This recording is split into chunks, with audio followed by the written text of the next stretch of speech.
Selamat pagi, salam sejahtera bagi kita semua.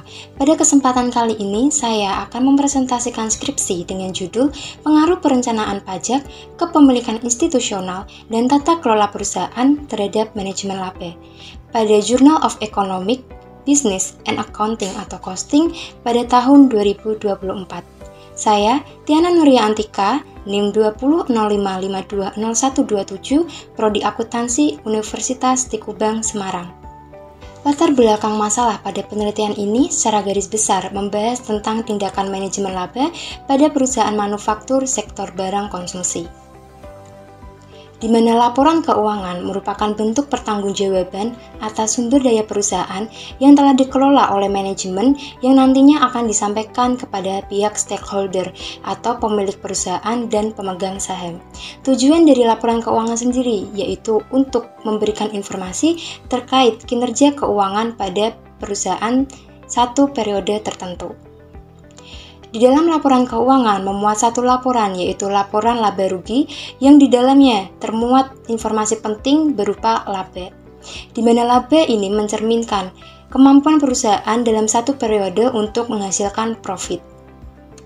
Sehingga profit atau laba memiliki peranan yang sangat penting bagi manajemen, sehingga memotivasi pihak manajemen untuk bisa mengkondisikan total laba pada satu periode tertentu sebelum dilaporkan kepada pihak stakeholder. Hal ini disebut dengan manajemen laba, yaitu tindakan memanipulasi total laba pada satu periode tertentu, yaitu berupa menaikkan atau menurunkan total laba. Selanjutnya, variabel independen yang digunakan untuk meneliti hal tersebut adalah 4. Yang pertama, perencanaan pajak atau tax planning yang disingkat TP, yaitu suatu strategi untuk mengurangi total pembiayaan atau pengeluaran perusahaan berupa pembayaran pajak.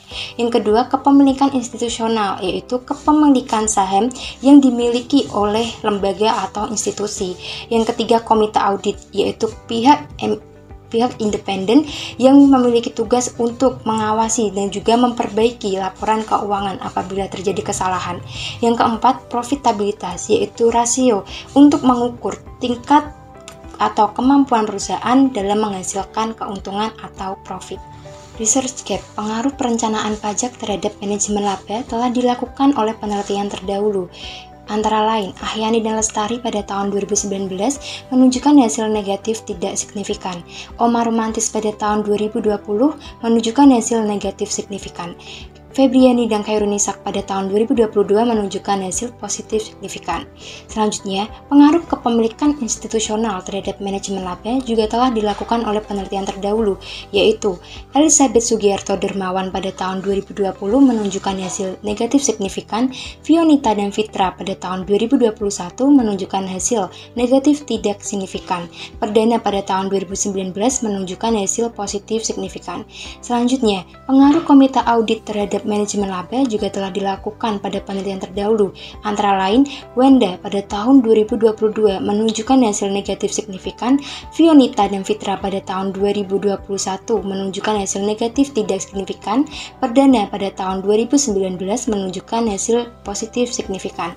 Selanjutnya, pengaruh profitabilitas terhadap manajemen laba telah terjadi pada penelitian Cynthia pada tahun 2022 dengan hasil negatif signifikan. Elizabeth Sugiarto Dermawan pada tahun 2020 dengan hasil positif signifikan. Teori yang digunakan pada penelitian ini ada dua. Yang pertama, teori akuntansi positif, yaitu membahas hubungan antara manajemen dan pemilik atau bonus plan hipotesis. Yang kedua, hubungan antara manajemen dan kreditur atau debt covenant hipotesis. Yang ketiga, hubungan antara manajemen dan pemerintah atau the political cost hypothesis. Yang kedua, ada teori keagenan yang membahas hubungan antara prinsipal atau pemilik kepada agen atau manajemen yang diberikan mandat untuk mengelola sumber daya perusahaan. Pengembangan hipotesis. Yang pertama, perencanaan pajak berpengaruh positif terhadap manajemen laba. Yang kedua, kepemilikan institusional berpengaruh negatif terhadap manajemen laba. Yang ketiga, jumlah komite audit berpengaruh negatif terhadap manajemen laba. Yang keempat, profitabilitas berpengaruh positif terhadap manajemen laba. Metode penelitian yang digunakan pada penelitian kali ini yaitu menggunakan analisis regresi linear berganda untuk menguji model dan uji hipotesis. Pada penelitian kali ini menggunakan data sekunder yaitu berupa laporan keuangan yang diterbitkan di BEI atau Bursa Efek Indonesia pada periode 2018 sampai 2022. Dapat dilihat pada tabel hasil uji T atau uji hipotesis yaitu variabel TP memiliki tingkat signifikan sebesar 0,000, variabel KI memiliki tingkat signifikan sebesar 0,010, variabel KA memiliki tingkat signifikan sebesar 0,000, variabel profitabilitas memiliki tingkat signifikan sebesar 0,769. Berdasarkan dari hasil yang telah didapatkan, maka kita dapat bahas dari tabel uji hipotesis. Untuk perencanaan pajak atau tax planning yang kita singkat dengan TP memiliki nilai signifikansi sebesar 0,000 yang berarti kurang dari 0,05, maka hipotesis pertama diterima. Yang kedua, kepemilikan institusional atau KI memiliki tingkat signifikansi sebesar 0,010 yang berarti kurang dari 0,05, maka hipotesis kedua diterima. Yang ketiga, komite audit atau KA memiliki tingkat signifikansi sebesar 0,000 yang berarti kurang dari 0,05, maka hipotesis ketiga diterima. Yang keempat, profitabilitas memiliki tingkat signifikansi sebesar 0,769 yang berarti lebih dari 0,05, maka profitabilitas atau H4 ditolak. Kita tarik kesimpulan yang pertama, bahwa perencanaan pajak berpengaruh positif dan signifikan terhadap manajemen laba. Yang kedua, kepemilikan institusional berpengaruh negatif dan signifikan terhadap manajemen laba. Yang ketiga, komite audit berpengaruh negatif dan signifikan terhadap manajemen laba. Yang keempat, profitabilitas berpengaruh positif dan tidak signifikan terhadap manajemen laba. Sekian presentasi yang dapat saya sampaikan, semoga hasil dari penelitian ini dapat membantu memecahkan masalah dan bermanfaat.